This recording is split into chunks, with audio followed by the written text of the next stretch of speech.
வந்துவிட்டால் மிகவும் நன்றியுள்ளவர்களாயிருப்போம். But that scripture portion, for those who did not come last time, it's in Song of Solomon chapter 2 verse 10 onwards. யாரெல்லாம் வரவில்லையோ அவர்களுக்காக நான் மறுபடியுமாக அந்த வேத பகுதியை உங்களுக்கு சொல்லுகிறேன். உன்னத பாட்டு 2ஆம் அதிகாரம் 10ஆம் வசனத்திலிருந்து. There you will see a time of prosperity setting in. அங்கே நாம் பார்க்கிறோம் ஒரு வசந்த காலம், ஒரு செழிப்பானது அங்கு துவங்க ஆரம்பிக்கிறது. The birds are singing, the figs and the wine, the grapes are out. இங்கே நாம் பார்க்கும் பொழுது குருவிகள் புறாக்கள் எல்லாம் பாடிக்கொண்டிருக்கிறது. திராட்சை கொடிகளும் பூ பூக்க ஆரம்பிக்கிறது. It's a time which we all like. We all like to be out of a trial. We like to be free from trials all the time. இந்த காலத்தை தான் நாம் எல்லாரும் விரும்புகிறோம். இந்த சோதனையின் காலத்திலிருந்து வெளிவந்து வருகிறதான அந்த காலத்தை நாம் எல்லாரும் விரும்பிக் கொண்டிருக்கிறோம். The Bible says in that portion, tender grapes sprout at that time. அங்கே வேத வசனமானது சொல்லுகிறது, திராட்சை பிஞ்சுகளானது முளைத்து வெளியே வர ஆரம்பிக்கிறது. Last time I told you, tender grapes show some divine character that is formed in us through trials. நான் ஏற்கனவே சொன்னது போல சோதனை காலங்களின் மத்தியிலே நம்மிருந்து வெளிவருகிறதான தெய்வீக சுவாபங்கள் தான் இந்த திராட்சை பிஞ்சுகளுக்கு ஒப்பாய் சொல்லப்பட்டிருக்கிறது. Just as those good natures are coming out in our lives, எப்படி ஒரு நல்ல சுவாபமானது நம்முடைய ஜீவியத்திலே வெளியே வர ஆரம்பிக்கிறதோ, just then some little foxes are there. That scripture portion says some little foxes rise up to remove all those grapes. அந்த நேரங்களில் தான் வேதவசனம் சொல்லுகிறது போல சிறு நரிகள் இந்த திராட்சை பிஞ்சுகளை எல்லாம் கடித்து பட்சித்து போடும்படி முயற்சிப்பது போல. We are so happy about the birds singing, about the doves singing, about the grapes coming out, about the figs coming out. We fail to understand that little foxes also come out at that time. நாம் எல்லாரும் இந்த புஷ்பங்கள் காணப்படுகிற நேரத்தில், குருவிகள் பாடும் காலம் நேரத்தில், காட்டுப்புறாவின் சத்தம் வருகிறதான நேரத்தில், அத்திமரம் காய் காய்க்கிற நேரத்தில், திராட்சை கொடிகள் பூ பூக்கிற நேரத்தில் மிகவும் சந்தோஷமாயிருக்கிறோம். ஆனால் அதே நேரத்தில் சிறு நரிகளும் அங்கே வெளியே வர ஆரம்பிக்கிறது. Last time we saw some particular good natures that come out in particular trials and particular foxes that rise up in those situations. கடந்த முறை நாம் வேதவசனத்தை தியானித்ததின்படி எப்படிப்பட்டதான நல்ல சுபாவங்கள் எல்லாம் வெளியே வருகிறதோ அப்படிப்பட்ட சுபாவங்களை எல்லாம் இந்த நரிகள் வந்து சிறு நரிகள் பட்சித்து போடுகிறதை குறித்து நாம் தியானித்தோம். This time we will see two more foxes that rise up in two situations. இந்த முறை 2 சிறு நரிகள் வந்து 2 சம்பவங்களில் வந்து காண்கிறதை நாம் பார்ப்போம். One, read Luke 13:32. முதலாவது லூக்கா எழுதின சுவிசேஷம் 13ஆம் அதிகாரம் 32ஆம் வசனம். Luke 13:31 and 32. 31, 32 லூக்கா 13ஆம் அதிகாரம். அந்த நாளிலே சில பரிசேயர் அவரிடத்தில் வந்து, நீர் இவ்விடத்தை விட்டு போய்விடும், ஏரோது உம்மை கொலை செய்ய மனதாயிருக்கிறான் என்றார்கள். அதற்கு அவர், நான் இன்றைக்கும் நாளைக்கும் பிசாசுகளை துரத்தி வியாதியுள்ளவர்களை சொஸ்தமாக்கி 3ஆம் நாளில் நிறைவடைவேன். அந்த நரியிடத்தில் சொல்லினு எங்க இருக்காது? அடுத்த வசனம் 33. இன்றைக்கும் நாளைக்கும் மறுநாளைக்கும் நான் நடமாட வேண்டும், எருசலேமுக்கு புறம்பே ஒரு தீர்க்கதரிசி மடிந்து போகிறதில்லை என்று நான் சொன்னதாக நீங்கள் போய் அந்த நரிக்கு சொல்லுங்கள். Here we see a real fox coming out. இங்கே ஒரு உண்மையான நரி வெளிவருகிறதை நாம் பார்க்கிறோம். Not really little but rather big fox. இது ஒரு சிறு நரி அல்ல, இது ஒரு பெரிய நரியா இருக்கிறது. Jesus is doing his ministry. இயேசு தன்னுடைய ஊழியத்தை செய்து கொண்டிருக்கிறார். Sometimes in our trials God communicates to us that we should become people who serve him. சில நேரங்களில் நம்முடைய சோதனைகளின் மத்தியிலே தேவன் நம்மோடு கூட பேசிக் கொண்டிருக்கிறார். அந்த தேவன் நம்மோடு கூட சம்பாஷித்துக் கொண்டிருக்கிற காரியம் என்னவென்றால் அவரோடு கூட நாம் ஊழியம் செய்யும்படியாக. Sometimes I have noticed in my personal lives my personal conflicts reducing when I do some ministry for God. சில நேரங்களில் நான் இவ்வாறு அறிந்திருக்கிறேன். என்னுடைய சொந்த ஜீவியத்தில் அனுபவமாய் அறிந்திருக்கிறேன். என்னுடைய சோதனை காலங்களின் மத்தியிலே தேவனுக்காக நான் ஊழியத்தை வேலையை செய்யும் பொழுது அந்த சோதனைகள் குறைந்து வருகிறதை என்னால் காண முடிகிறது. So tender grapes called serving God sprouts within us. திராட்சை பிஞ்சுகள் என்று சொன்னால் இங்கே நம்மிருந்து வெளியே வருகிறதான அந்த தெய்வத்துக்கு செய்கிற அந்த ஊழியம் தான். a desire to serve God. அவருக்கு ஊழியம் செய்யும்படி வாஞ்சையாய் இருப்பது. But when we want to do something, these little foxes come. நாம் ஏதாவது ஒன்று செய்ய விரும்பினால் அந்த நேரத்தில் தான் இந்த சிறு நரிகள் வந்து விடுகின்றன. What is Jesus being told now? இப்பொழுது இயேசு என்ன சொல்கிறார்? Don't do ministry here, Herod will come and kill you. நீ இப்பொழுது ஊழியம் செய்ய வேண்டாம், ஏரோது வந்து உன்னை கொன்று போடுவான். What is this fox? இந்த நரி என்ன? Anybody? யாராவது சொல்ல முடியுமா? When we do ministry, what is this fox that comes in the way? நாம் ஊழியம் செய்யும் பொழுது அந்த குறுக்கு வழி, அந்த இடத்தில் குறுக்கிலே நம்ம எதிர்பாராமல் வருகிறது அந்த நரி என்ன? From this verse, இந்த வசனத்தின்படி, if you do ministry, Herod will come and kill you. நீ ஊழியம் செய்தால் ஏரோது வந்து உன்னை கொண்டு போடுவான். So go away from here. ஆகையினாலே இங்கிருந்து நீ போய்விடு. In our life, what's that fox? நம்முடைய ஜீவிதத்திலே அந்த நரி என்ன? Someone, not self, சுயம் அல்ல, discouragement, fear. That's right, fear. பயம்தான். See, there's a threat made on Jesus now. He has to stop doing his ministry. இப்பொழுது இயேசுவின் மேலே ஒரு பயமானது, ஒரு எச்சரிப்பானது அவர் மேல் வைக்கப்படுகிறது. அவருடைய ஊழியத்தை அவர் நிறுத்தி கொள்ள வேண்டும். Jesus, if you continue doing your ministry, you're going to get killed. Stop it. இயேசுவே, நீர் உம்முடைய ஊழியத்தை தொடர்ந்து செய்வீர் என்றால் நீர் கொல்லப்படுவீர், அதனால் நிறுத்திவிடும்.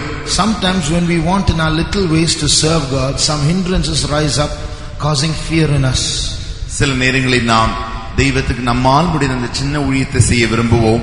அந்த நேரத்தில் நமக்குள் இருக்கிறதான அந்த பயமானது அதை தடுத்து போட முயற்சிக்கிறது. There was a prophet called Elijah in the Old Testament. பழைய ஏற்பாட்டு காலத்திலே எலியா என்கிறதான ஒரு தீர்க்கதரிசி குறித்து நாம் வாசிக்கிறோம். A mighty man, miracle worker. வல்லமையுள்ள மனுஷன், அற்புதங்களை செய்கிறதான ஊழியன். Suddenly a woman came and said, tomorrow at this time, if you don't die, see what will happen. I'm going to take your life. திடீரென்று ஒரு ஸ்திரீ அவனுடைய வழியில் வந்து, நாளைக்கு இந்த நேரத்தில் நீ உயிரோடு இருந்தால் பார்த்துக் கொள்ளலாம், நான் அந்த உயிரை எடுத்து விடுவேன் என்று சொன்னாள். Suddenly this miracle worker got very scared. உடனடியாக இந்த அற்புத ஊழியன் மிகவும் பயந்து போனான். He went and hid himself somewhere and said, Lord, take my life. I've done enough ministry. Please, I'm ready to die now. உடனடியாக இவன் போய் ஒரு புதருக்குள் மறைந்து கொண்டு, ஆண்டவரே, நான் மரிக்க ஆயத்தமா இருக்கிறேன், என்னுடைய வேலைகளை எல்லாம் செய்து விட்டேன், நீருடைய ஜீவனை எடுத்து விடும் என்று சொல்லி பயந்து போயிருந்தான். And he said, take my life. அவன் சொன்னான், என்னுடைய ஜீவனை எடுத்துக்கொள்ளும். Lord, I want to die. ஆண்டவரே, நான் மரிக்க வேண்டும் என்று விரும்புகிறேன். Unfortunately, he still has not died. துரதிர்ஷ்டவசமாக அவன் இன்னும் மரிக்கவில்லை. He got caught up alive. அவன் உயிரோடே எடுத்துக்கொள்ளப்பட்டான். Like this, sometimes we try to withdraw from serving God. இதே வண்ணமாக நாமும் கூட நம்முடைய ஜீவியத்தில் சில சமயங்களில் தேவனை விட்டு நாம் ஒதுங்கி பின்வாங்கி போக விரும்புகிறோம். How do we kill this fox called fear? இப்படிப்பட்டதான பயம் என்கிற நரியை நாம் எவ்வாறு கொல்ல முடியும்? Sometimes we have this desire to serve God, but we know of the risks involved, of the dangers involved. Immediately we back out. சில நேரங்களில் தேவனுக்காக ஊழியம் செய்ய வேண்டும் என்ற வாஞ்சை நமக்குள்ளாக இருக்கிறது. ஆனால் அந்த ஊழியத்தில் இருக்கிறதான ஆபத்துகளையும் விளைவுகளையும் பார்க்கும் பொழுது திடீரென்று நமக்குள்ளே பயந்து அதிலிருந்து பின்வாங்கி கொள்கிறோம். We sing, you can't get to heaven in a rocking chair, for there ain't no lazy bones up there.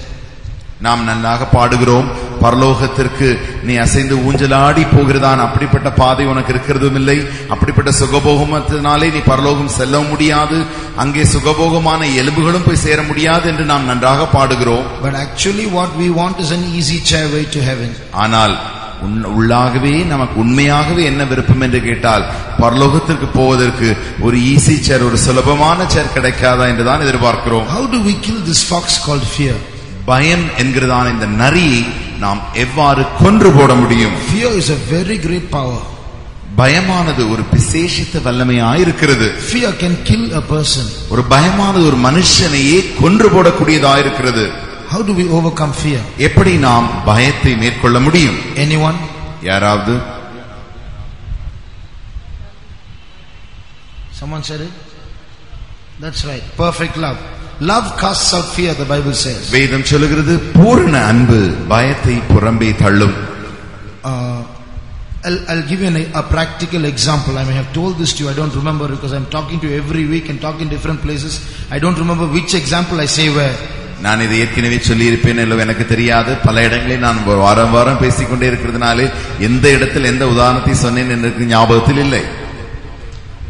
Once a man of God went to a non-Christian country where Christianity was forbidden. ஒரு தேவனுடைய மனுஷன் ஒரு முறை கிறிஸ்தவ மதமே அந்த தேசத்திற்குள்ளாய் நுழைய கூடாது என்கிறதான சட்டம் இருக்கிற அந்த தேசத்திற்குள்ளாய் அவர் போனார். He had recently means in those days been receiving threat calls.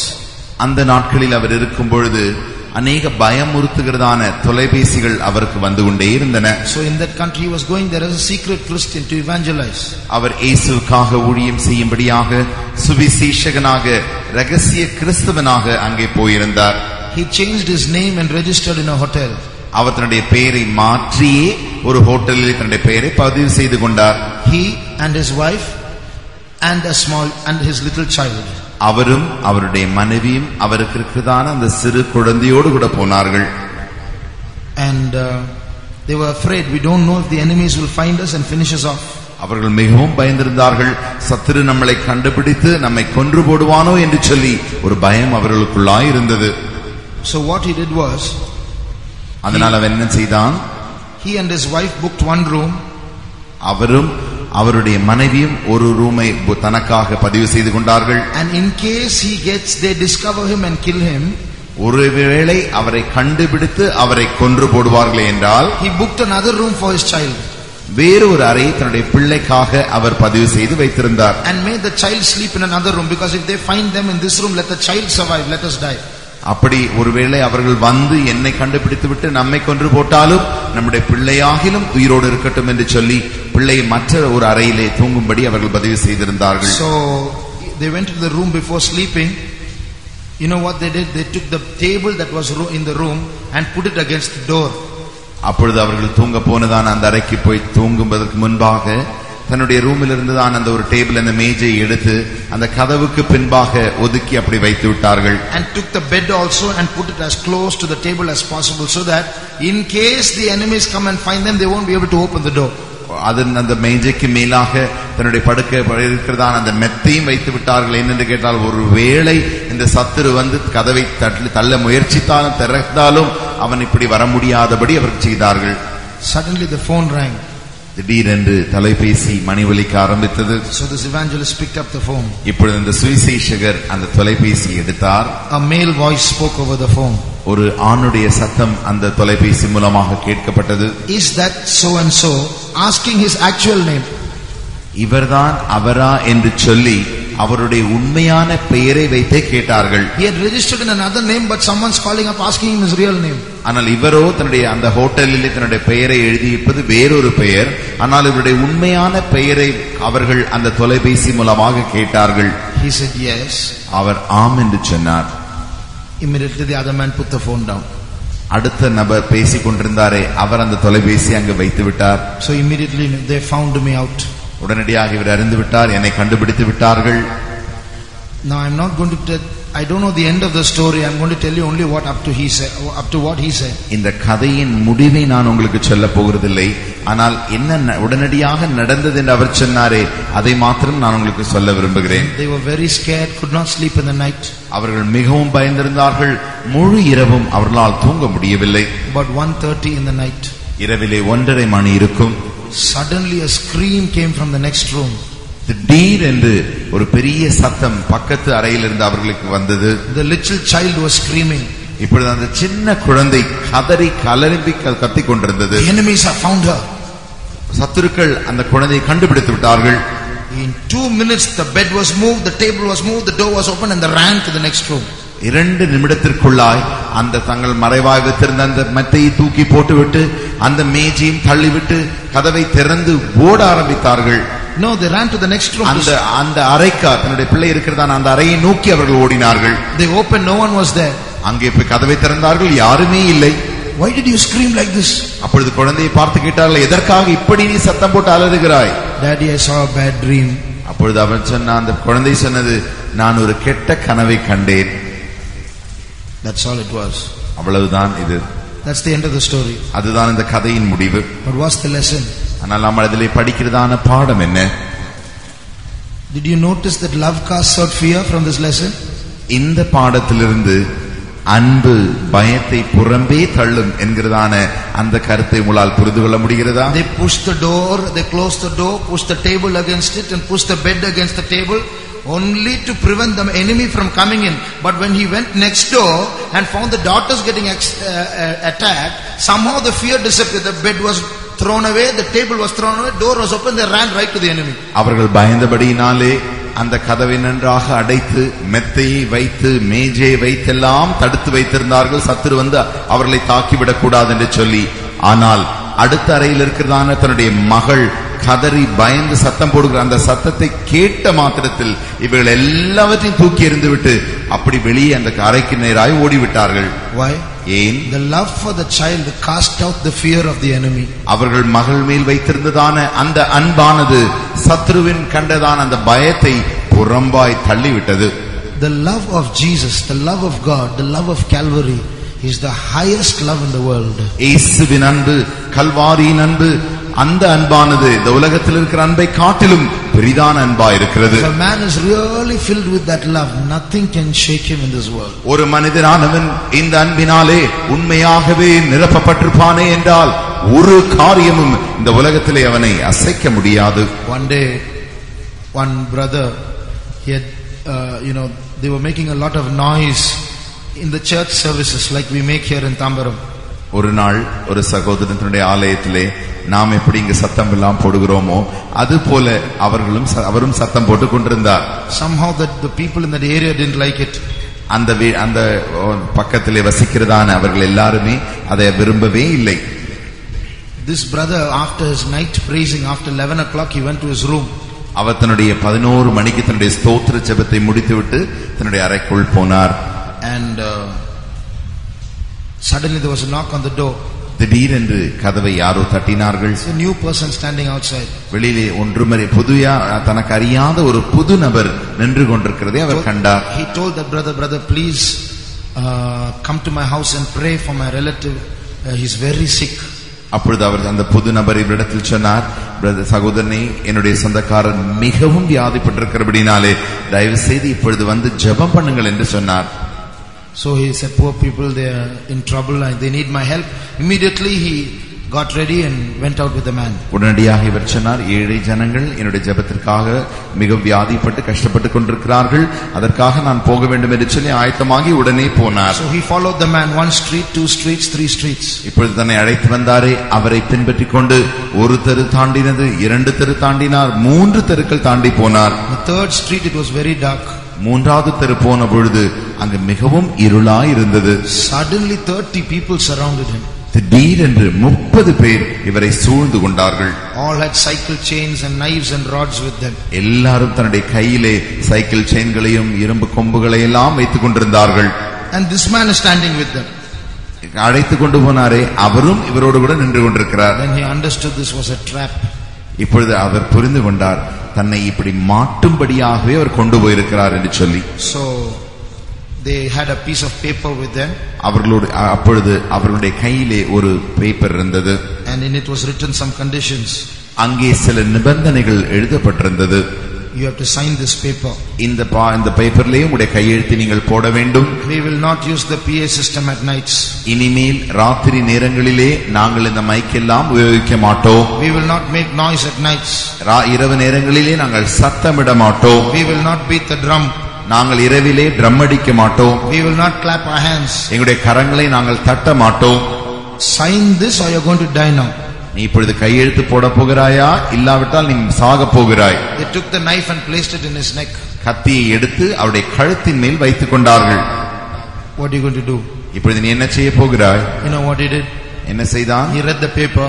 அந்த பேப்பர்ல இருக்க காரியங்களை எல்லாம் வாசித்தார். Tore it into pieces. அதை துக்கு நூறாக கிழித்து போட்டார். Threw it in their faces. அதை உடனடியாக அவர் முகத்திலே எறிந்து விட்டார். Cut my neck and take this face and hang it in your house. then the crows won't come there. அப்பொழுது அவர் சொன்னார், என்னுடைய தலையை நீங்கள் வெட்டிக் கொள்ளுங்கள், வெட்டி என்னுடைய தலையை கொண்டு போய் உங்களுடைய வீட்டிலே மாட்டிக்கொள்ளுங்கள். அப்படி நீங்கள் மாட்டினால் ஒரு காக்காவும் அங்கே வராது. They left him and went off. அவர்கள் அவரை விட்டு விட்டு போய்விட்டார்கள். So such situations will come in the ministry. அப்படிப்பட்டதான சூழ்நிலைகளும் கூட ஊழியங்களில் வரக்கூடும். 2 weeks ago I gave baptism to two secret Christians. Not 2 weeks ago, 2 months ago. 2 மாதங்களுக்கு முன்பாக ரகசிய கிறிஸ்தவர்களுக்கு நான் ஞானஸ்நானம் கொடுத்தேன். And their father was an astrologer. அவருடைய தகப்பன்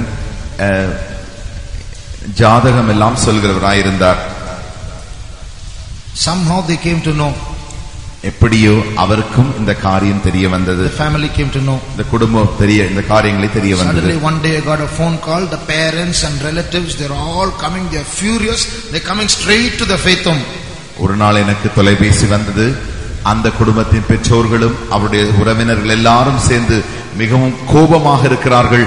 நேராக இப்பொழுது உங்களுடைய விசுவாச வீட்டிற்கு தான் வருகிறார்கள் என்று சொல்லி எனக்கு ஒரு தொலைபேசி வந்தது. So I got a little scared. அப்பொழுது நான் ஒரு சின்ன பயம் எனக்கு வந்தது. Anyway, I prayed. எப்படியோ நான் ஜெபித்தேன். And I thought I was, timing the situations, and they told where they are, how long it will take to come. So I thought I can, go visiting at the time and escape while they are inside. அப்பொழுது அவர்கள் எனக்கு தொலைபேசி பண்ணதான இடமும் அந்த நேரத்தை எல்லாம் வைத்து எந்த நேரத்தில் நேராக விசுவாச வீட்டுக்கு வந்து விடுவார்கள் என்று கணக்கு போட்டு அந்த நேரத்தில் நான் மற்ற விசுவாசிகளை சந்திக்கும்படியாக நான் விசுவாச வீட்டை விட்டு போய்விட்டால் நன்றாக இருக்கும் என்று நான் யோசித்துக் கொண்டிருந்தேன். So I calculated the time, took the car and went out, and they're coming just in the opposite direction. நான் நன்றாக நேரத்தை எல்லாம் கவனித்து சரியாக எடுத்து என்னுடைய காரையும் எடுத்து நான் விசுவாசிகளை சந்திக்கும்படியாக வெளியே போனேன். அந்த நேரத்தில் அவர்கள் நேரடியாக என் எதிரே வந்து விட்டார்கள். So I had to come back. நான் இப்பொழுது திரும்பி வர வேண்டிய கட்டாயத்தில் இருக்கிறேன். So with my heart pumping faster and faster, I gave them all a chair to sit down. என்னுடைய இருதயம் வேகமாக துடித்துக் கொண்டே இருந்தது. அந்த நேரத்தில் அவர்கள் எல்லாரும் உட்காரும்படிக்கு அவர்களுக்கு நான் நாற்காலிகளை கொடுத்தேன். Then they said, we want to talk to you something very important. அப்பொழுது அவர்கள் சொன்னார்கள், ஒரு முக்கியமான காரியத்தை குறித்து நாங்கள் உங்களோடு கூட பேசும்படி வந்திருக்கிறோம். We heard that our children took baptism. எங்களுடைய பிள்ளைகள் ஞானஸ்நானம் எடுத்தார்கள் என்று கேள்விப்பட்டோம். Please do something to undo that baptism. நீங்கள் என்ன செய்தீர்களோ அந்த ஞான ஸ்நானத்திற்கு மாறான ஏதாவது ஒரு ஸ்நானம் செய்து அவர்கள் வெளியே கொண்டு வந்து விடுங்கள், அதை ரத்து செய்யும்படியாக செய்து விடுங்கள். அப்பா, that's all small problem. அப்பொழுது உடனடியாக நான் புரிந்துகின்றேன், ஒரு சிறிய பிரச்சனை தான் இது. So I said, you can't do anything to undo the baptism. அப்பொழுது நான் சொன்னேன், அந்த ஞான ஸ்நானத்தை ரத்து செய்ய உங்களால் ஒன்றும் செய்ய முடியாது. We'll pray for them. அதற்காக நாம் ஜெபிப்போம். It's God's will be done. தேவனுடைய சித்தமானது நடக்கட்டும். If you want, you also come and take baptism. உங்களுக்கு வேண்டுமானால் நீங்களும் வந்து ஞானஸ்நானம் எடுத்துக் கொள்ளுங்கள். In 5 minutes they were gone. 5 நிமிடத்திலெல்லாம் அவர்கள் போய்விட்டார்கள். Sometimes some fearful situations like that will come. அப்படி சில நேரங்களிலே ஒரு பயம் நிறைந்ததான சூழ்நிலைகள் நமக்கு வரலாம். But if we truly love God, we'll be ready to encounter those situations. ஆனால் நாம் உண்மையாகவே தேவனை நேசிப்போம் என்றால் இப்படிப்பட்ட சூழ்நிலைகளை எல்லாம் சுலபமாக ஜெயித்து விடலாம். So those who are called to serve God, ஆகினாலே தேவனுக்காக ஊழியம் செய்யும்படி அழைக்கப்பட்டவர்கள், those who have a desire to serve God, தேவனுக்காக ஊழியம் செய்ய வேண்டும் என்று ஆசை வாஞ்சை இருப்பவர்கள், don't allow that fear fox to devour those grapes. அப்படிப்பட்டதான அந்த திராட்சைகளை விழுங்கும்படி அந்த நரிகள் விழுங்கிக் கொள்ளும்படிக்கு நீங்கள் ஒரு காலும் இடம் கொடுக்காதீர்கள். All our risks, God is there with us. நம்முடைய எல்லா ஆபத்தான சூழ்நிலைகளிலே தேவன் நம்மோடு கூட இருக்கிறார். And if we love him, we'll be ready to take those risks. அவரை நாம் உண்மையாகவே நேசிப்போம் என்றால் இப்படிப்பட்ட ஆபத்துகளை சந்திக்கவும் நாம் ஆயத்தமாயிருப்போம். I think I'll stop with this. God willing, we'll finish. We'll see the other point next time. இதோடு கூட நான் முடித்துக் கொள்கிறேன். தேவனுக்கு சித்தமானால் மற்ற காரியத்தை நாம் அடுத்த முறை பார்க்கலாம். 2 சம்பவங்கள் எனக்கு ஞாபகம். I remember 2 incidents. ஒரு எளிய 2 எலிய ஒரு பரிசோதனை பண்ணாங்க. டெஸ்ட் பண்ண 2 எலி. They conducted an experiment on 2 rats. நீ கொஞ்சம் சவுண்ட் கூட்டி வச்சா ஸ்ட்ரெயின் பண்ண தர. அப்போ 2 எலிக்குமே ஒரு கண்ணாடி கூட்டுக்குள்ள வச்சு நல்ல சாப்பாடு போடுறாங்க. They put both rats into a glass case and fed those rats well. ரெண்டுமே நல்லா சாப்பிட ஆரம்பிக்கும். Both ate well. அடுத்து கொஞ்ச நேரத்துல ஒரு கண்ணாடி கூட இருக்கிறதான அந்த எலி கிட்ட அந்த ரூம்ல ஒரு பூனையை முன்னால கட்டி போட்டாங்க. Then what they did was there were 2 glass cases and they were in 2 rooms. They in one room where the glass case was and the rat was inside, they took a cat to that room and tied it in the room. இந்த எலி பூனைக்கு முன்னால இல்லாத எலி நல்ல கொழுகொழுன்னு இருக்கு. The rat that which was in the room where there was no cat grew fat.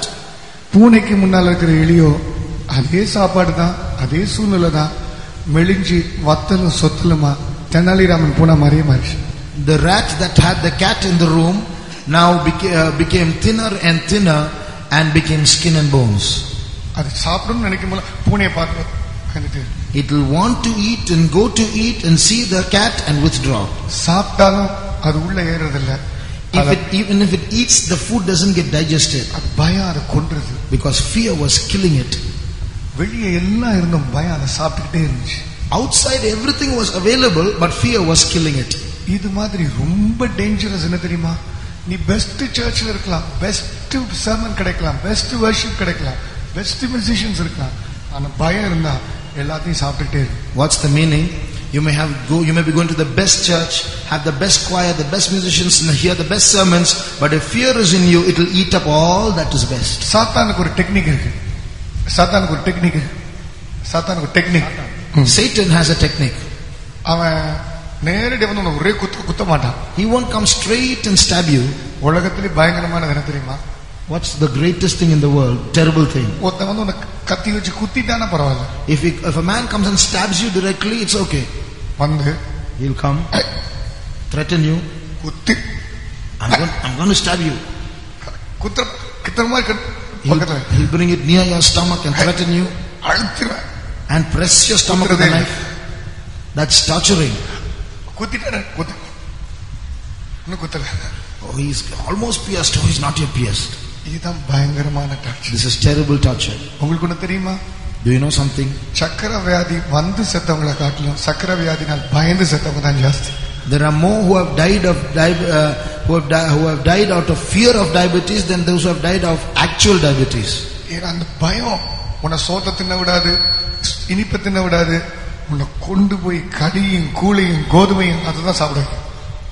This fear won't allow you to eat anything that is sweet. Avoid all sugar.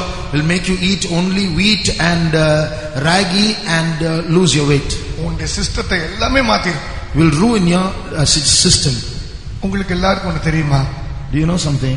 இங்க நிறைய ஹாஸ்பிடல்ஸ் இருக்கு, right? Many hospitals are there around. நிறைய nurses இருக்கீங்க, right? Many nurses are here. நிறைய பேர் உங்க ஹாஸ்பிடலுக்கு வராங்க, right? Many are going to hospital. அவங்க உங்க மேல இருக்கிற விசுவாசத்துல வரதில்லை. They come because they are coming not because they have faith in you. Doctor மேல இருக்கிற விசுவாசத்துலயும் வரல. They are coming not because they have faith in the doctor. Medicine மேல இருக்கிற ஃபெய்த்ல கூட வரல. They are coming not because they have faith in medicine. செத்துருவோமேங்கற பயத்துல தான் வராங்க. They come because they are afraid they are going to die. பயம் அவ்வளவு பயங்கரமா. So great is their fear. நல்ல கவனிங்க, பயம் உங்களை கொன்றும். Fear will kill you. உங்களுடைய லைஃப்ல பயம் இருந்துச்சுன்னா வளர்ச்சி ரொம்ப கம்மியா. If you are a fearful person, your growth rate will be very small. ஒரு சின்ன பையன், there was a small boy. அவனுடைய வயித்துல ஒரு கட்டி வந்துருச்சு. There was a tumor in his stomach. Operate பண்ணி எடுக்கணும். They operated it and removed it. அது முந்தின காலம். It was முந்தின நாட்கள். In early days. இப்ப மாதிரி அவ்வளவு sophisticated surgery எல்லாம் பண்ண முடியாது. Those days they could not do sophisticated surgeries. அப்ப என்ன செஞ்சிட்டாங்க? அதை அறுத்து அதை செய்யணும். So they had to tear open the stomach to do it. இந்த பையனுக்கு இப்படிப்பட்ட ஆபரேஷன் பண்ண போறோம். He was afraid. Now what are they going to do? Such a big operation. அப்படிப்பட்ட நேரத்துல ஒன்னு செஞ்சாங்க. They did one thing. இவனுக்கு அவங்க அப்பானா ரொம்ப இஷ்டம். He loved his father. இவங்க அப்பா அந்த ஆபரேஷன் டேபிள்ல உட்கார்ந்துட்டு தன்னுடைய மடியில அவனுடைய தலையை வச்சுக்கிட்டார். So this father sat at the operation table and allowed the boy to sleep on his lap தலையை தடவி கொடுத்துக்கிட்டே பேசிட்டே இருந்தான். and kept caressing his head. இவன் அப்பாவுடைய முகத்தை பார்த்துட்டே இருந்தான். He kept seeing his father's face. அப்பாவுடைய ஹார்ட்டும் இவனுடைய ஹார்ட்டும் இணைஞ்சிருந்துச்சு. His heart and the father's heart were united. அவனுடைய முகத்தை பார்த்துட்டே இருந்தான். They kept seeing each other's face. கொஞ்ச நேரத்துக்குள்ள ஆபரேஷன் முடிஞ்சிருச்சு. In a short while the operation was over. பெயினே தெரியல. He did not know the pain. அவ்வளவு பெரிய ஒரு சர்ஜரி சிம்பிளா முடிஞ்சிருச்சு. So big surgery was finished in a small way. It's nothing but அவனுடைய தகப்பன் மேல இருக்கிற அன்பு, father's face, அந்த வேதனையை மறக்க செய்து. So his father's face made him forget the pain. தம்பி தங்கச்சிமா, brother sister, நீ சர்ச்சுக்கு வர்ற, you come to church. கர்த்தர் என்ன நரகத்துல போட்டுருவாரோங்கிற பயத்துல கூட நீ வரல. You come sometimes because you're afraid if I don't go to church I might go to hell. Church உனக்கு இன்ட்ரெஸ்டிங்காவே இருக்கு. That means church will be boring for you, not interesting. ஒருவேளை பிரசங்கம் பண்ற பிரசங்கர் நம்ம எல்லாரும் பரலோகத்துக்கு போவோம், உனக்கு தீமையே வராது, ஒரு கார் வைத்திருந்தால் 2 கார் கிடைக்கும், கர்த்தர் உன்னை ஆசீர்வதிக்கவே ஆசீர்வதிப்பார், அப்படி கேட்டா கூட உனக்குள்ள நரகத்தில் இருக்கிற பயத்தினால வந்தா நான் நரகத்துக்கே போறேன், இந்த கார் இருந்து என்ன பிரயோஜனம், அப்படிப்பட்ட பயம் உனக்கு கொண்டுகிட்டே இருக்கும். Even if you're a person who is afraid and you're coming to church, even if the pastor says you'll surely go to heaven and God will bless you with 2 cars, all that won't mean anything to you. The fear of going to hell will keep killing you. தம்பி தங்கச்சிமா, இங்க சொல்ற பயம் இருட்டுக்கும் பூனைக்கும் பாத்ரூமுக்கு light போடாம போகும்போது இருக்கிற பயம், அந்த பயம் இல்லை. The fear that I am talking about is not the fear of going in the dark, fear of cats, fear of switching on the light when you go to the switching off the light when you go to the bathroom. நீங்க அப்படி செஞ்சிருப்பீங்களே, சிலங்கள் bathroom போயிட்டு பயத்துல light அணைக்காம கூட வந்துரும். Some people in the fear of going to the bathroom won't even switch off the light. இந்த பயம் இல்ல, not this fear. இந்த பயங்கிறது தேவ சித்தத்தை செய்யறதுக்கு இருக்கிற பயம். This fear, what I'm talking about, is the fear about doing God's will. ஆண்டவர் உனக்கு ஒரு சித்தம்னு ஒன்னு வெளிப்படுத்துவாரு, இது சித்தம்னு உனக்கு தெரியும், அதை செய்யறதுக்கு பயப்படு. God has a plan for you, He'll show you that plan, but you'll be scared to do it. Teja நான் சொன்ன மாதிரி உனக்கு ஊழியம் உன்னுடைய கம்பெனில இருக்கிற இடத்துல நீ ஸ்டார்ட் பண்ணுன்னு சொல்வார், ஆனா வேலை பெறும்போது பயப்படுவ நீ. God will tell you start a ministry in your workplace, but you'll get scared, you'll lose your job. நீ ஊழியம் செய்யறதுக்காக நீ 10 பேர் போய் பார்த்து பேசணும்னு சொல்லுவாங்க, ஆனா நீ பேச மாட்ட, உனக்கு பயம் இருக்கு. God will tell you go and speak to 10 people, but you'll get scared, you're scared within. இப்படி தேவ சித்தம் செய்யறதுக்காக நீ செய்யும்போது சில இழப்புகள் வரும். So when you start doing something for the will of God, you might have to suffer loss. உனக்கு சில பண நஷ்டங்கள் வரும். You might lose your money, பேர் கெட்டு போகும், or you lose your reputation. உன்னுடைய சாதாரணமான ரொட்டீன் ஒர்க் செய்ய முடியாது. You may not be able to do your routine work. நீ ஒரு சாதாரண ஒரு மனுஷனை போல இருக்க முடியாது, அப்நார்மலா தான் நீ வேலை செய்யணும். You'll have to do work in an abnormal manner, you can't do normally. அதனால நிறைய உனக்கு லாஸ் இருக்கும். So you may suffer much loss. இந்த லாஸ்னால ஒரு துக்கம் இருக்கும். And because of this loss there might be grief. இப்படி எத்தனையோ விதங்கள பாதிக்கப்படுவ நீ. So you may be affected in many ways. இந்த தேவ சித்தம் செய்யறதுக்கு இப்படிப்பட்ட லாஸ் எனக்கு வந்துரும் அப்படின்னு ஒரு பயம் இருந்துச்சுன்னா தேவனுடைய சித்தத்தை செய்ய மாட்டேன். So while doing the will of God, if you have this fear about loss, you won't do the will of God.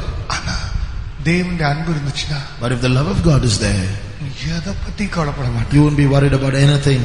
போனா போது, பேர் தானே போது. Oh, my name is getting spoiled, that's okay. சமீபத்துல என் பேர் கூட ஒரு மேகசின்ல வந்துச்சு, நீங்க படிச்சிருப்பீங்க. Recently my name came in a magazine, you may have studied. ஒரு தாம்பரம் சர்ச் பாஸ்டர் மிரட்டுகிறார் அப்படின்னு பேப்பர்ல போட்டுருந்தாங்க. They put in the paper that Tambaram church pastor is threatening others. 2 தடவை வந்துச்சு என் பேர். Twice it came in the paper. நான் அந்த ரிப்போர்ட்டர்ட்ட சொன்னேன், எவ்வளவு எத்தனை அதிகமா போட முடியுமா போடுங்க, நிறைய ஜனங்கள் படிக்கட்டும். I said, you want to put some more times, go and let them study about me freely. அதுக்கப்புறம் விட்டாரு. After that he didn't do anything. நமக்கு பேரை போட்டானே எதை போட்டானே, நம்ம ஆண்டவரோட சேர்ந்த ஜனம், நமக்கு இதெல்லாம் வரும் தெரிஞ்சதானே. We know all these things will happen. What is there if they put my name in the magazine? Let them do anything. அவர் ஏன் போட்டானா, நான் அப்படியே மிரட்டிட்டேன் போட்டேன். When he put his name there, I threatened him. பயம் என்று இருக்கும் என்றால் அந்த பயத்தை பயமுறுத்துகிறவர்களாய் நாம் இருப்போம். So if there is anything called fear, we should threaten fear. ஏனென்றால் உலகத்திலே இரண்டாவது பெரிய வல்லமை பயம். Because the second greatest power in the world is fear. உலகத்திலே அதை சாப்பிட்டு மென்று தின்று இருக்கிற செமிச்சிருக்கிற number 1 power, love of God. So that one power, the number 1 power that has eaten up and chewed up and totally destroy that number 2 power is the love of God. நம்முடைய இரத்தங்கள் அப்படிப்பட்ட அன்பு ஓடணும். So we need such a love flowing in our veins. ஒருவேளை இதுவரைக்கும் சர்ச்சுக்கு கூட்டத்துக்கு இதுக்கெல்லாம் பயத்தினால ஆண்டவர் நரகத்துல போட்டுருவாரு அல்லது கம்யூனியன் கிடைக்காது இப்படிப்பட்ட சில பயத்தினால வந்துட்டீங்கன்னா இன்னைக்கு அந்த ஜோனையே வெக்கேட் பண்ணிட்டு ஆண்டவர் இந்த அன்பினால நான் சர்ச்சுக்கு வரேன் ஆண்டவர், I have come to your base, I come to the church simply to say I love you. So if you're coming to church just because of fear of going to hell or for any other ulterior motive like you may not be given communion, put it all away and make a decision. Lord, I'm coming to church just to say I love you. அன்பினால நிறைஞ்சு இந்த சர்ச்சுக்கு வந்தா if you get filled with the love of God and come to church, நீங்க செய்யறதெல்லாம் இன்ட்ரெஸ்டிங்கா, whatever you do will be interesting. கை தட்டுறது இன்ட்ரெஸ்டிங்கா, clapping hands will be interesting, கை உயர்த்துறது இன்ட்ரெஸ்டிங்கா, raising your hands will be interesting, time spend பண்றது ஈஸியா, ரொம்ப ஈஸியா டைம் ஸ்பெண்ட் பண்றது, spending time will be very interesting, எல்லாமே உனக்கு சந்தோஷமா இருக்கு, everything will be happy. ஆனா அன்புங்கிற ஒண்ணு போயிடுச்சுனா, but if that love is gone, எல்லாமே உனக்கு போர் அடிக்கும், everything will be boring. அந்த பயத்தை மென்னு தின்னு சாப்பிட்டு செமிக்கக்கூடிய அன்பினால் நிரம்புவோம். So we should be filled with that love of God which can chew up and really digest and destroy that fear. பயம் என்று ஒன்று இருக்கும் என்றால் அந்த பயத்தை பயமுறுத்துறவர்களாக இருக்க வேண்டும். If there's anything called fear, we should instill fear on fear. சில நேரங்கள் உங்க அப்பா அம்மாவுக்கு பயப்படுவீங்க, right? Some of you are scared of your parents. சில நேரங்கள் உங்க ஜாப் போயிரும் பயப்படுவீங்க, right? Some of you are scared about losing your jobs. நீங்க நம்ம மத்தியில ஒரு 20 பேர், right? சத்தியமாமா கேர்ள்ஸ் அவங்க வேலையெல்லாம் போயிடுச்சு. About 20 girls who are here who are staff members of Satyabama College, they lost their jobs. ஆனா எனக்கு ரொம்ப கஷ்டமா இருந்துச்சு அது கேட்க. Then at that time I felt bad. பொம்பளை பிள்ளைங்க இவங்க எப்படி வீட்டை சமாளிப்பாங்க? Young girls, they've lost their jobs. How are they going to manage with explaining that things to their parents? அளவிட முடியாத ஒரு அன்பு அவங்களுக்கு ஆண்டவர் தந்திருந்தார். But they had an inexplicable love within them. ஒரு குறிக்கப்பட்ட காலம் வரை கஷ்டத்துக்குள்ளே போனாங்க. For a short period they went through hardship. ஆனா அந்த அன்பு இருந்தபடினால கஷ்டமா தெரியல. But because they were filled with the love of God, that difficulty was not difficulty. இந்த பயம் எல்லாம் நம்மளை விட்டு நீங்கட்டும். All that fear left them. நீ கொஞ்ச நேரம் ஆண்டவர்ட்ட ஜெபம் பண்ணுவோமா? We are going to pray now to the Lord. ஆண்டவரே, உமக்கென்று தேவ சித்தத்துக்கென்று ஏதாவது இருக்கும் என்றால் அதை செய்கிற விஷயத்தில் கடுகளவு எனக்கு பயம் இருக்க கூடாது ஆண்டவரே. Lord, if there's something called the will of God, I'm going to do the will of God. I shouldn't get scared of it at all. தேவ சித்தம் செய்யறதுக்கு நான் சந்தோஷமா செய்ய வேண்டும் ஆண்டவரே. Lord, I should be able to do the will of God joyfully. பைபிள்ல கேதாரின் ஆடுகளை குறித்து வாசிக்கிறோம். We read about the கேதாரின் ஆடு. கேதார் அது என்ன செய்யணும்? ஆடுகள். We read about the goats of Kedar. அது பலிபீடத்துல தானா ஏறும். It will by itself go and sit on the altar. மற்ற ஆடெல்லாம் பிடிச்சி இழுத்துட்டு வரும். You have to drag all the other goats. பலி செலுத்துற ஆடு பாத்துருக்கீங்களா? Have you seen goats that are sent for sacrifice? அதுக்கு அவ்வளவு மரியாதை கொடுத்தாலும் மரியாதை இல்லாம நடந்துக்கணும். பலி செலுத்துற ஆளுக்கு ரொம்ப மரியாதை கொடுத்தாலும் மரியாதை இல்லாம நடக்கும். It's a goat meant for sacrifice. You'll try to honor it and give it respect, but it will lose its own respect. அவ்வளவு மரியாதையா அத்தனை ஆடு இருக்கும்போது இதை போய் அம்மனுக்கு படைக்கணும் சொல்லி குளிப்பாட்டி மஞ்சள் தடவி பொட்டு வச்சு பூ கழுத்துல சுத்தி இவ்வளவு எந்த ஆடுக்கு கிடைக்கும்? அவ்வளவு மரியாதையை கொண்டு வரலான்னு பார்த்தா அங்களுக்கும்.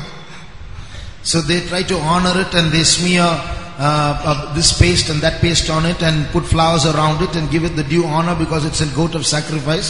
And finally it will start resisting. ஆனா கேதாரின் ஆடுகள் அப்படி இல்ல. But the goats of Kedar are not like that. பலிபீடத்துல தானா ஏறி it will by itself ascend the altar. நீ வெட்டு and give its neck, cut me. நான் ராஜாவுக்கு போய் சேரணும். I am going to meet the king. என்னுடைய பலியின் ஸ்மெல்ல அவர் முகரட்டும். Let the king smell my sacrifice. ஓ, அப்படிப்பட்ட மனப்பூர்வமான இருதயம் நமக்கு. We need such a willing heart. தேவ ஜனமே, people of God, நீங்க பயந்தீங்கன்னா எல்லாமே out. If you get afraid, everything's gone. Even உங்களுடைய சின்ன காரியத்தை கூட சேவ் பண்ணுவீங்க. உங்களுக்கு கடவுளுடைய காரியத்தை உங்களுக்கு சேவ் பண்ணுவீங்க. Whatever is meant for God, small things you'll put for yourself, you'll gather for yourself. பைபிள்ல இருக்கு, நம்ம எல்லாத்தையும் கர்த்தருக்கு மனப்பூர்வமா இழக்க ஒப்பு கொடுக்கும்போது திரும்ப பெற்றுக் கொள்கிறோம். Bible says if you lose everything for the Lord's sake, you will receive it again. இன்னைக்கு ஆண்டவர்ட்ட கேட்போமா? Shall we ask the Lord? ஆண்டவரே, எந்த பத்தி எனக்கு ஒரு பயம் இருக்க கூடாது. Lord, I should not be afraid of anything. அந்த பயமே இல்லாத ஒரு வல்லமையினால் என்னை நிரப்பும் என்று கேட்க Fill me ஆரம்பிப்போம். with that power that will not make me afraid of anything. ஒரு 5 minutes நம்ம ஜெபிச்சு முடிக்கலாம். 5 minutes shall we pray and conclude. ஆண்டவரே எனக்குள்ள இருக்கிற பயத்தை விரட்டி அடிக்க உதவி செய்யும் ஆண்டவரே. Lord, help me to chase away that fear that is in me. புதிய கிருபையினால் என்னை நிரப்பும் ஆண்டவரே. Fill me with that new grace, Lord. புதிய வல்லமையினால் என்னை நிரப்பும் ஆண்டவரே. Fill me with new power, Lord. அன்பு எனக்குள் கரை புரண்டு ஓடட்டும் ஆண்டவரே. Let that love flow within me. அன்பினால் என்னை நிரப்பும் தகப்பனே. Fill me with that love, Lord. யார் யார் வாஞ்சிக்கிறீங்களோ All those who desire this, ஆண்டவரை நோக்கி கதறி கேட்க ஆரம்பிங்க. all cry out to the Lord. ஆண்டவரே என்னை மாற்றும் ஆண்டவரே. Change me, Lord. எப்படிப்பட்ட பாதையாக இருந்தாலும் Whatever be my path, எப்படிப்பட்ட சூழ்நிலையாக இருந்தாலும் whatever be the circumstance, ஆண்டவரே எனக்குள்ள பயத்தை எல்லாம் விரட்டி அடியும் ஆண்டவரே. Lord, chase away that fear from me. என் குடும்பத்தை குறித்த பயம், Fear of my family, என் ஜாதியை குறித்த பயம், fear of my caste, என் ஊர் மக்களை குறித்த பயம், fear of the people of my N native சூழ்நிலைகளை place, குறித்த பயம், fear of circumstances. அது என்னை விட்டு போகத்தான் வேண்டும். It has to leave me, Lord. தேவ சித்தம் செய்கிற விஷயத்தில் பயப்படுகிறவர்களுக்கு அக்கினி கடல் தான் என்று வேதம் சொல்லுகிறது. The Bible says those who are afraid of doing the will of God will only go to the lake of fire. ஆண்டவரே அதை விரட்ட எனக்கு உதவி செய்ய Lord, help me to put away that fear. புதிய வல்லமையால் என்னை நிரப்பும் தகப்பனே. Fill me with power, Lord. புதிய அக்கினியால் என்னை நிரப்பும் Fill me with new fire, Lord. இப்பொழுதே ஒரு அக்கினி ஏற்றியட்டும் ஆண்டவரே. Now let the fire burn, Lord. ஆண்டவரே உம்மை ஊழியம் செய்வதுதான் எனக்கு சித்தமா இருக்கும் என்றால் இப்பொழுதே நான் புறப்பட்டு வர உதவி செய்யும் தகப்பனே. Lord, if it's your will that I serve you, give me the boldness to proceed now. ஒரு புதிய அபிஷேகத்தை எனக்கு தாரும். Give me a new anointing, Lord. புதிய வல்லமை எனக்கு தாரும். Give me a new power, நீ Lord. விசுவாசித்தால் கர்த்தர் உனக்கு சிங்கத்துக்கு ஒப்பான ஒரு தைரியத்தை தருவார். If you believe, the Lord will give you a lion-like boldness. கர்த்தர் உன்மேல் இறங்குகிறார். கர்த்தர் உன்மேல் இறங்குகிறார். God is having mercy on you. கர்த்தர் தம்முடைய வல்லமையால் நிரப்புகிறார். Filling you with His power. பெற்றுக்கொள் அந்த வல்லமை. Receive the power. அன்பின் அக்கினியை பெற்றுக்கொள். Oh, receive that fire of love. அன்பின் வல்லமையை பெற்றுக்கொள். Receive that power of love. ஆண்டவரே எனக்கு அந்த வல்லமையை தாரும். God, give me that power. இன்னைக்கு நீர் மாத்திரம் போதும் தகப்பனே. You are enough for me, Lord. என்ன எனக்கு நடந்தாலும் பரவாயில்லை ஆண்டவரே. Even whatever I lose, never mind. நீர் என்னை மாற்றும். Change me, Lord. உம்முடைய அபிஷேகத்தை எனக்கு தாரும். Give me your anointing, அக்கினி Lord. எனக்கு போடும். Give me a fire, Lord. பெற்றுக்கொள் அந்த அக்கினி. Receive the fire. பெற்றுக்கொள் அந்த வல்லமை. Receive the fire. பயத்தை For 2 minutes, we are going to chase that fear out. ஜெபிக்க ஜெபிக்க வல்லமை வந்து இறங்கட்டும். As you pray, let power come down. போராடி ஜெபிப்போம். Strive and pray. அந்த பயத்தை விரட்டு. Chase that fear. அந்த பயத்தை நீ விரட்டு. Chase that fear. தேவ சித்தம் செய்வதை தடுக்கிற அந்த பயத்தை விரட்டு. That fear that's hindering the will of God, chase it away.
உம்முடைய பாதத்தில் எங்களை முற்றிலும் தாழ்த்துகிறோம் சாமி.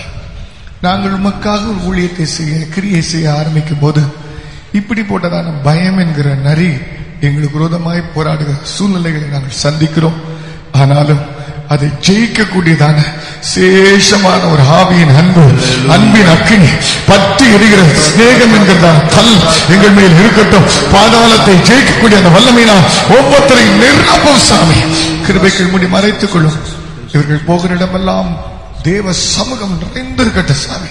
பொறுப்படுத்தி நடத்தும். ஆசீர்வதி. ஆண்டவராக இயேசு கிறிஸ்துவின் நாமத்தில் வேண்டிக் கொள்கிறோம் பிதாவே. ஆமென். என் ஆத்துமாவே கர்த்தரை ஸ்தோத்திரி. என் முழு உள்ளமே அவருடைய பரிசுத்த நாமத்தை ஸ்தோத்திரி. என் ஆத்மாவே கர்த்தரை ஸ்தோத்திரி. அவர் செய்த சகல உபகாரங்களையும் மறவாதே.